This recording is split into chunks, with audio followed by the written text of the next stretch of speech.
Hey guys, Ben from the future here, at least the Ben that's editing this video. Just a heads up, this one's a little bit longer than normal.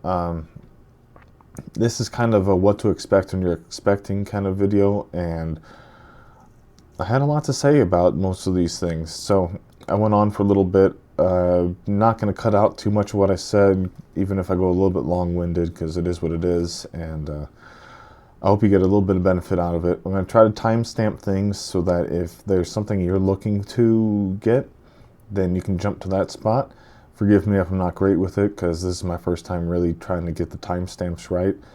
But I'm also going to try to make some shorts out of this so that the information's a bit more accessible. So if that's what you're looking for, try to go look in the shorts pages, and it'll be there too. With that said, we'll move on to the video. Thanks. Hey guys, welcome back to the channel, Papa Bear at Home. If you're new here, I'm Ben. I'm also Papa Bear. I'm a Papa Bear to my two kids I have currently.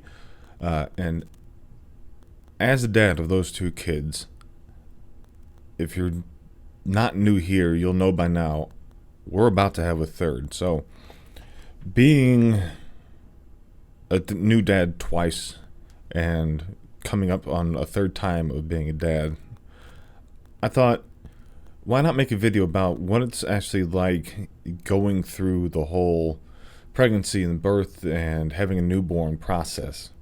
Because for some of you who have stumbled upon this video, this might be your first kid. This might be your first baby.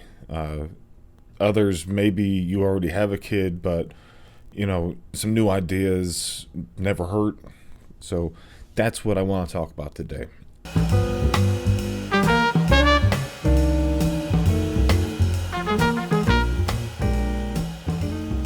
Trust me, it's difficult, it's crazy, it's emotional, it's a whole lot of things, but it's also exciting, it's amazing, it's just absolutely awesome.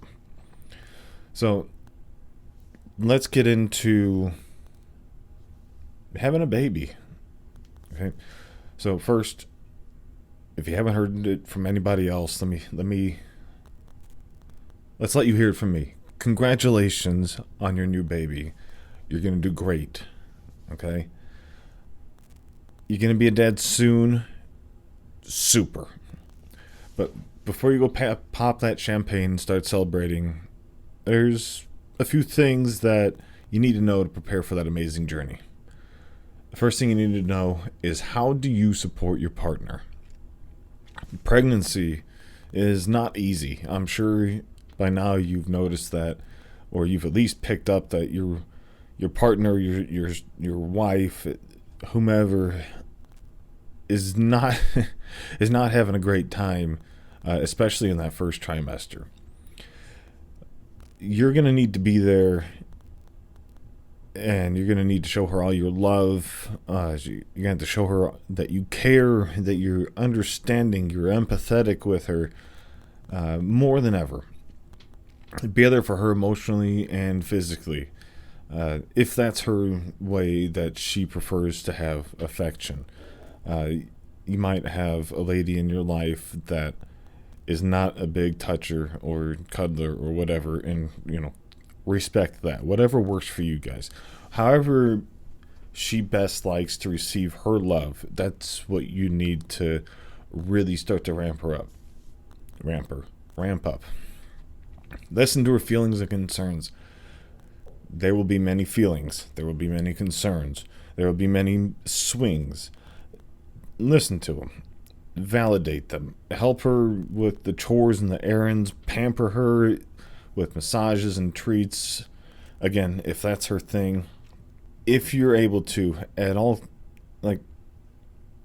do your best to go to all the doctor's appointments with her. It's, number one, it's really cool to see that little human that's starting to develop that you played a part in. And number two, it builds a greater bond between you and the mom.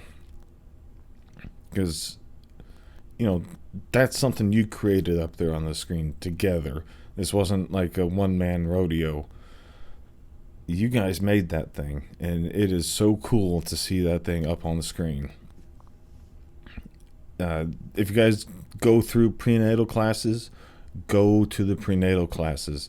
Listen, take notes, ask questions.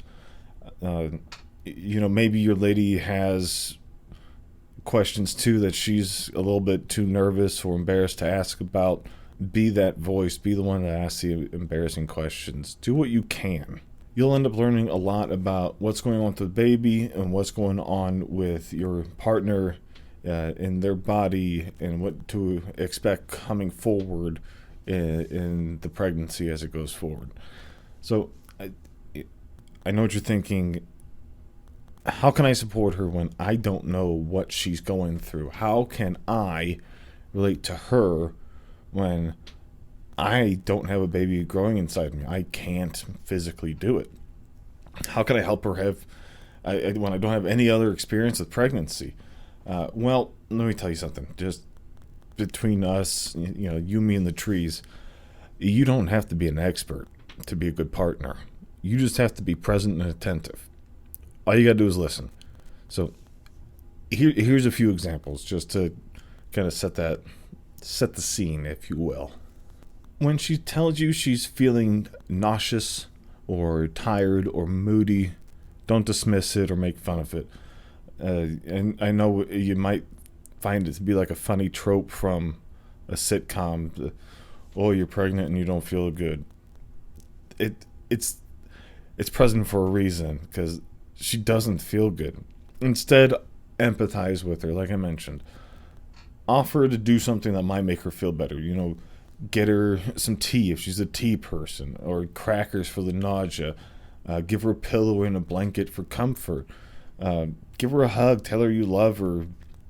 However you can do best to support her during that time, do it.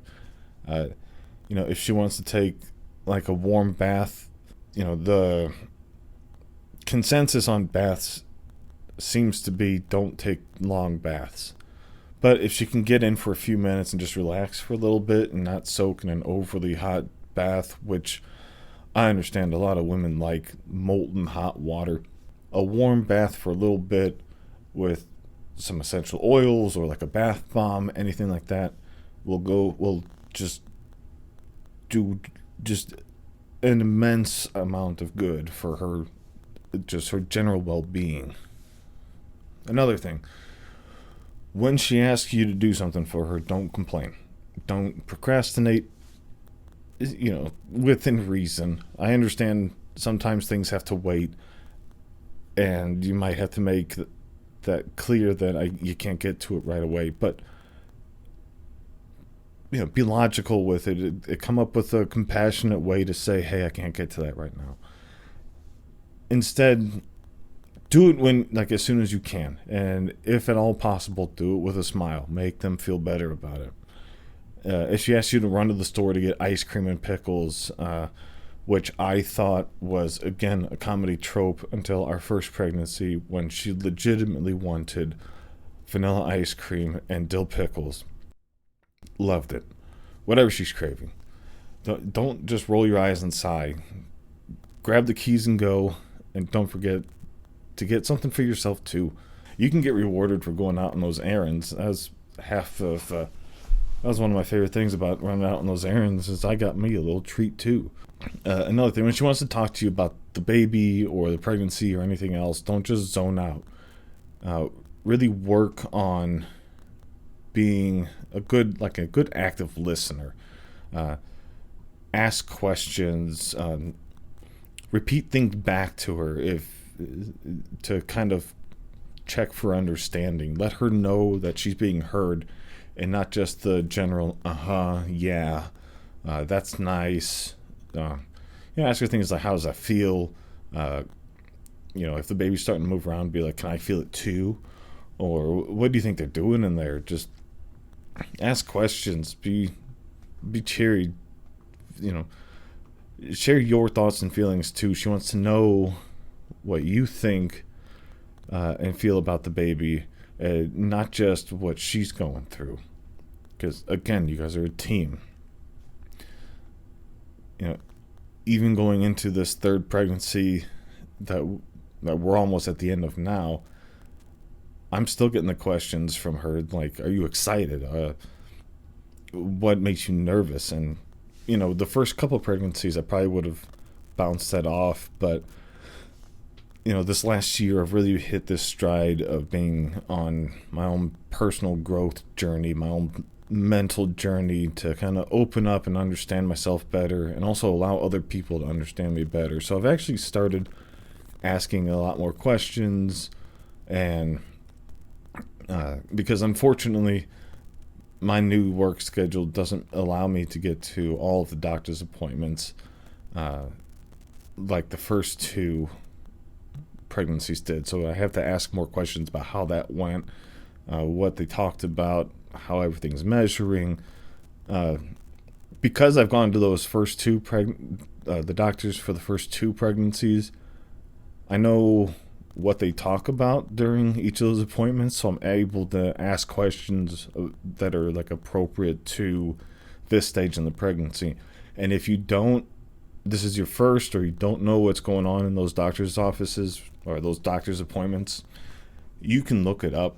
It's not like a trade secret or anything. You can certainly look up what the doctors are checking on at certain stages in the pregnancy and ask questions about it if you can't make it. Do your best to make it to those appointments, but if you can't, then find the resources to ask those good questions. So, those are just some ways that you can support your partner during this time. But remember, every woman is different. Every mom is different. And every pregnancy is different. Our first pregnancy to and our second pregnancy, night and day difference. And then this third pregnancy, also very different. Like a much more active baby, much bigger baby right now. So everything's going to be a little different for each one. So even if this isn't your first child, understand that this pregnancy is probably different than the last one. Our first one, all she wanted was like fast food, like Papa John's and Jack in the Box. And the second one, all she wanted was healthy food. And this one, a little bit of a mix of both. But it's just pregnancy, man. Hormones do some crazy things. So that's the pregnancy itself. Now the next step is the delivery, labor and delivery, the big day, the big show. And you'll finally meet your little one. And again, super exciting, super emotional, a life-changing thing, especially if it's your first child. I cried with the birth of my first child. I wasn't expecting it. I was expecting the child. I wasn't expecting the overflow of emotion. So, talking about the delivery. As the day comes closer, start coming up with a birthing plan. And this is something that you can find templates for online. You can also start talking to your doctor or your doula or your midwife, whoever it is that you're going to for the birth. And they can kind of talk you through, these are the things that you should expect to bring.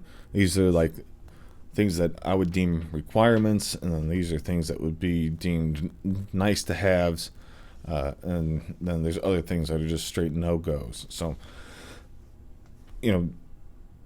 discuss your preferences and options for things like, and I don't just mean like toiletries and clothes. I mean things like pain relief. Are you going to do an epidural? Are you planning to induce? What happens in the event of a C-section?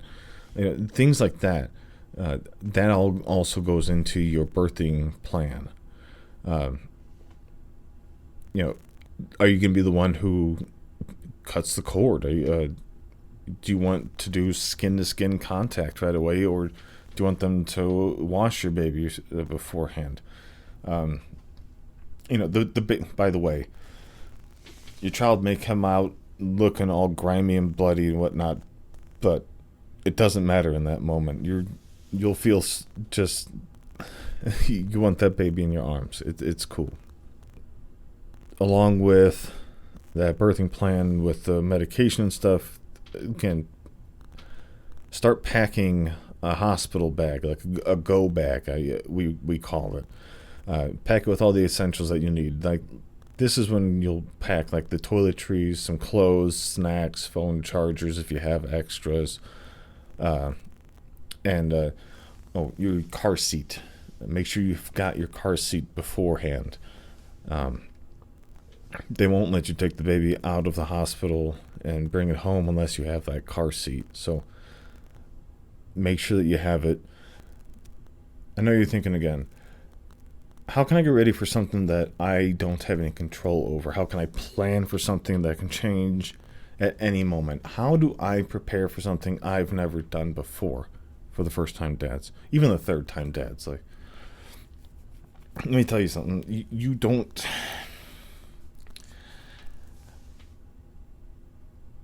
You don't have to be in control to be ready. You just have to be flexible and adaptable, and that's a good lesson to bring forward into once you do have that kid. You got to be flexible, you got to be adaptable. It's all part of being a dad and being a father, being parents. It's flexibility and adaptability. Here's some things that you can do to do just that.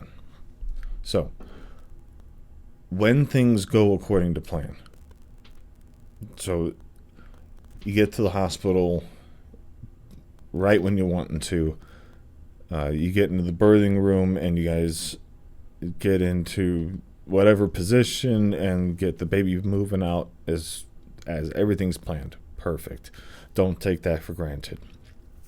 Don't get complacent. Instead, appreciate it and celebrate it. For example, if your partner has a smooth and quick delivery, don't act like it was nothing or expected. Rather, tell her how amazing that she is, how strong she is, and how proud and happy you are of her and the baby. But then on the flip side, when things don't go to plan, don't panic. Don't blame yourself. Don't blame don't blame the mom, anybody else. Stay calm, stay supportive. If your partner has to have like a C-section or an epidural or any other intervention that she didn't want to have or didn't expect it, don't freak out. Don't feel guilty or angry. Don't let her feel that way either. That doesn't make her any less of a mom. It doesn't take away anything from that day. We went into our both of our pregnancies not wanting to A, induce, or B, do the epidural. However, the circumstances were that it was safer for us to induce. And the first time around, the induction got things moving. Like it started the contractions and started to get the baby moving, but things just weren't progressing. Like we weren't dilating. She just stayed too tense because of the pain from the Pitocin drip. That's the drug that they use to induce the labor. And so after like hours and hours of her struggling against the just the pain and the contractions and just no progress, a nurse with the personality of a sponge, and I don't mean SpongeBob, I just mean a kitchen sink sponge, finally talked us into getting the epidural. And I don't mean to say that she was like a used car salesman out there, like, hey, this will be great. It was really one of those things where it made sense that her body was fighting the changes and the added stress from the induction.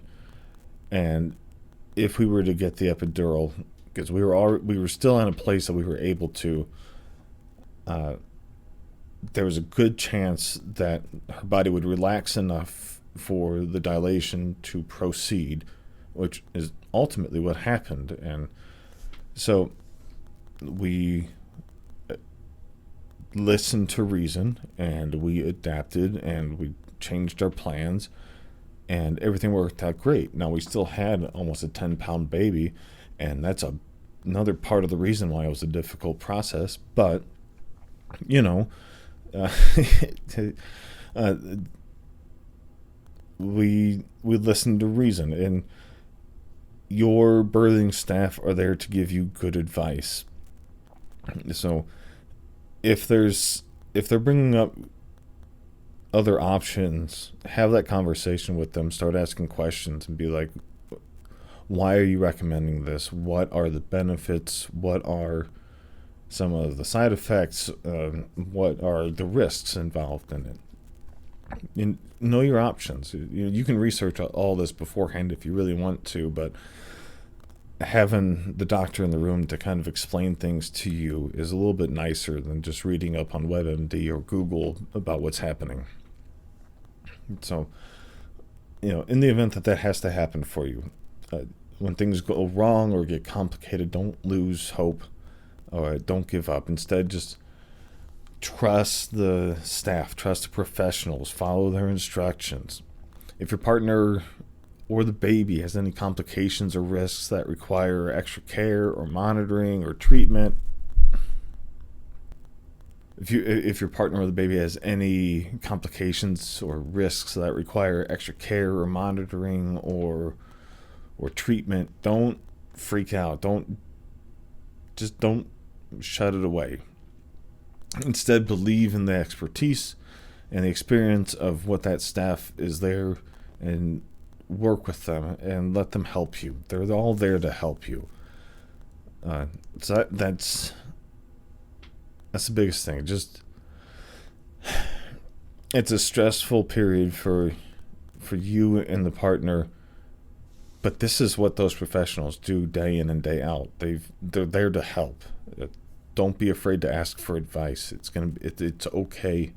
They're there to make sure everything's okay. And if they recommend something that's outside of your plan or something that you don't feel comfortable with, explore options. I mentioned that we got induced both of our last 2 pregnancies. We noticed with the first one that Pitocin drip was intense. This second go around, they wanted to induce, and we found an option for, I believe they called it a Foley dilation or a balloon dilation, which is exactly how it sounds. And that helped move things along quicker and a bit more naturally and with a good deal less pain. And so that is on our birthing list for this time if we have to get induced. So that's just being prepared. So that's, have a plan, be flexible and adaptable, and ask questions. So that's the biggest bit to do with the delivery. Now, the delivery's happened. Congratulations, you have a baby. Now it's time to adjust to life with a newborn. This is where the real... Some days are fun, so I'll say fun. This is where the real fun begins. It's also where the challenges arise. You'll have to deal with sleepless nights. You'll have to deal with countless diaper changes, feeding sessions, crying spells, just random messes. But just don't fret. Every baby goes through it. Every parent goes through it. You'll get through it soon enough. Just remember these few things. Number 1,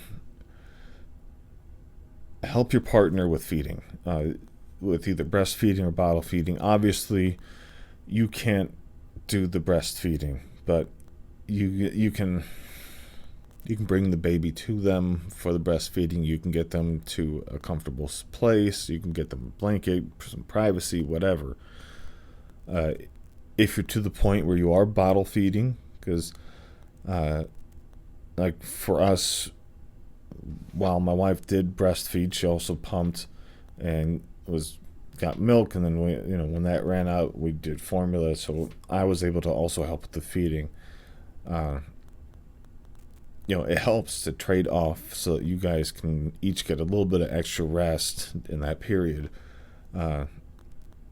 you can, and it's not all just obviously shoving a bottle or a breast in the baby's face. There's other things with it. Like you can burp the baby, you can clean the bottles, you can make the formula, uh, and any of it. So there's multiple things go into a feeding, and it's if you break it down, you can make things easier on yourself by splitting it up. Second, bond with your baby as much as possible. Hold them close, talk to them, sing to them, play with them. You'll probably notice while the baby's still in your partner's stomach that you can talk to the baby and you can start to get a little bit of movement and reaction from them. And that is super cool, number one. And I know I've said that a few times, but I still find it awesome that I can sit and talk with my wife and I can see the little baby getting all excited inside of her stomach just because she hears daddy's, or I'm having another boy. I'm having a third boy. Just because he hears daddy's voice, and that's great. That's so cool. They'll end up loving your voice and your touch, and you'll develop your own style of play, your own style of talking with them. For me, I love talking to them like they're already adults, and it makes my wife just on some days it makes her irate. Some days she thinks it's the funniest thing because I'll talk to them about plumbing, electrical, the fact that I have to go mow the lawn, that I'm really getting tired at work, etc. And I'll have philosophical conversations with them, but that's just me. I like being goofy with them, and that may not be your thing. Maybe you like the baby talk. Maybe you like talking about all the latest kids shows or whatever. Make it your own thing. So with that play, the other flip side is rest. Make sure that you and your partner get a chance to rest. Change off duties. Try to come up with like a schedule for you guys when one of you wants to be resting and other's going to be up with the baby.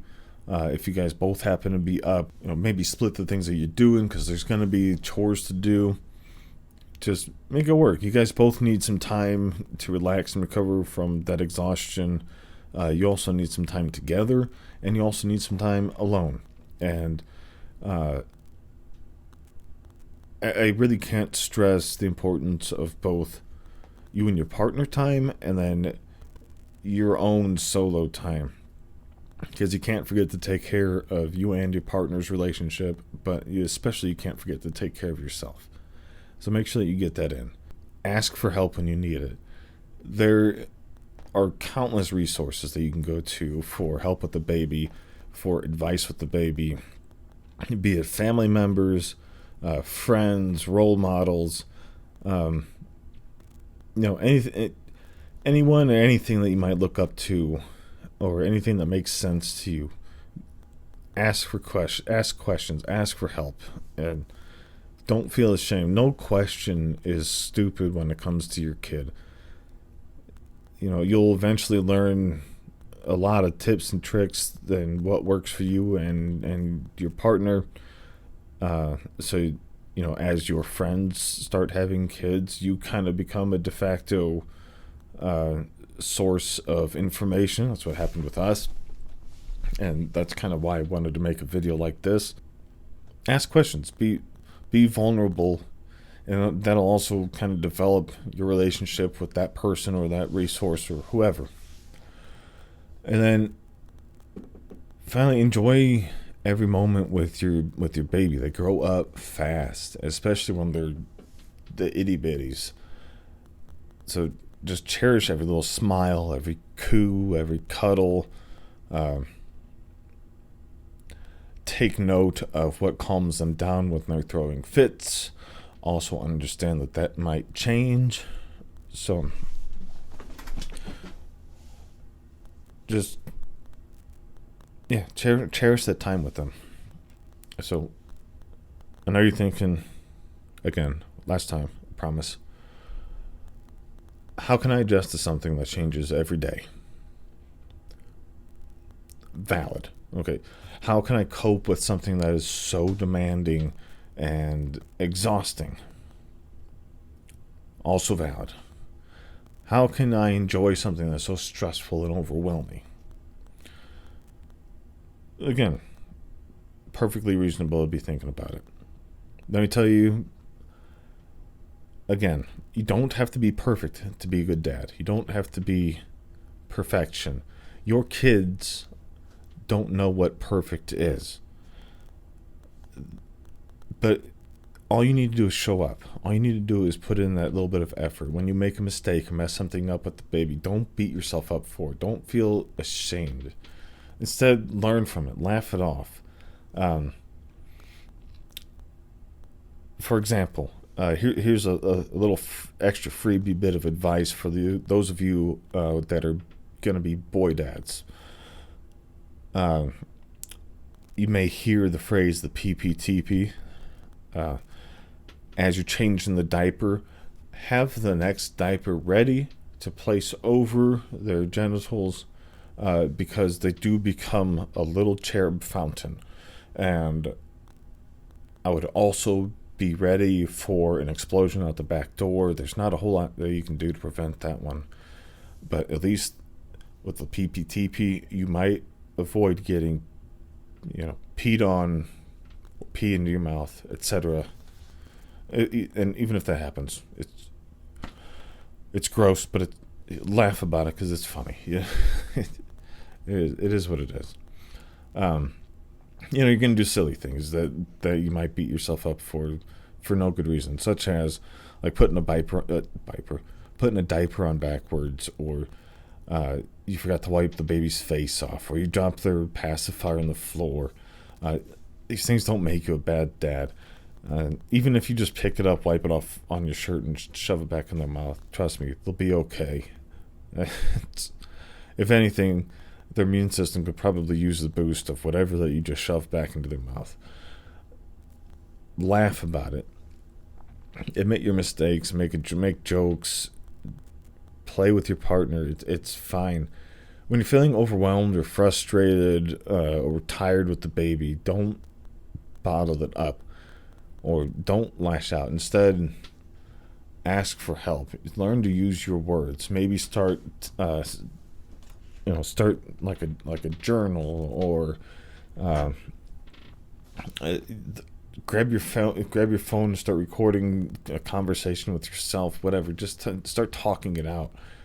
You're not alone. Nobody can handle, I won't say nobody, but it's very hard to raise a child on your own, and that's why it's super important to make these connections with your partner during the pregnancy, during the delivery, and immediately afterwards. You guys are building a stronger relationship. You guys are going to struggle, but your relationship will come out on the other side so much better if you guys learn to work with each other and to talk things out and to be vulnerable and let them know that you're struggling. And I can't, talking out your frustrations, I can't stress enough. And watch out for your partner too, because you might notice them getting quieter or getting really snippy, because you're going to have to look for signs of postpartum depression with your partner, or even in yourself, which I didn't know was a thing until recently when I was kind of researching a topic like this. But like 1 out of 10 new dads, I think I was the statistic, don't quote me on it, but like somewhere around 1 in 10 new dads actually suffers from postpartum depression. That was wild to me. Granted, I already suffer from depression, so I'm already working through some stuff, but it's just like a whole extra thing. So keep an eye out for your partner. Keep an eye out for you. Start recognizing if either one of you starts to kind of pull away, or just notice any changes and talk about it. Don't be afraid to broach uncomfortable subjects with your partner. It's important to talk about it. Like if you can't handle the baby's crying or the feeding or the sleeping situations are crazy, don't suffer in silence. Don't bottle it up. Talk to your partner. Come up with solutions. Spitball ideas, even if it sounds silly. Uh, you never know what might work. Maybe you just needed an extra pillow behind your head, or maybe your partner wants a pillow between their knees. Just anything that you might want. Another thing, when you have a moment of joy or wonder or love with the baby, don't take it for granted. Don't miss it. Don't live your life like through the phone, especially. Um, Now, that's not to say don't use the phone, because you're going to want to take pictures. You're going to want to take videos. You're going to want to share their growth. So don't completely ignore it, but don't live your life with the phone in front of your face when your baby is just still so young and developing, or even when they're older and still developing. Uh, just be there. Listen to their little laughs. We'll look at their little smiles. Celebrate the little things with them. Try to just be present. And on that note of taking the photos and videos and stuff, it's something I haven't been terribly good at in the past, and I'm going to try to be better going forward. And this is true for a number of dads, is your wife is going to, or your partner is going to end up taking a ton of photos of the baby on its own, or while you're holding the baby, or while you're doing something with the baby, while you're doing this and that. Make sure that you start taking photos of them too, because they don't want to be left out. They don't want to feel like they're just the lady behind the camera. Make sure that you get pictures of them. They'll really appreciate it, and especially share those photos with them. It'll mean the world to them. It really will. It's just one of those little things that you can do that I learned afterwards I wasn't doing enough of, and it's one of those things I wish I had more photos of my wife with my kids when they were babies. And so it's something I'm going to try to be better with this time. So that's kind of, I would say that's my 2 cents, but I'm going on 40 minutes now of talking. So that's my list of advice of things to expect when you guys are expecting, and once you've delivered, etc. It's a whirlwind, but man, is it cool. And that's it for today. I hope you guys found this useful and informative. If you did, please give me a thumbs up, or if you haven't already, please subscribe. I'm obviously a smaller channel at this point. Would love to continue to growing. Would love to come up with more content and things related to parenting and taking care of yourself and your family, etc. And the only way I can do that is with your help, and just liking or subscribing would mean the world to me. So if you have any questions coming up, by all means, leave them in the comments. I read all the comments. I'd love to hear from you guys. So with that, I'm going to sign off. Love you boys. And yeah, have a good one.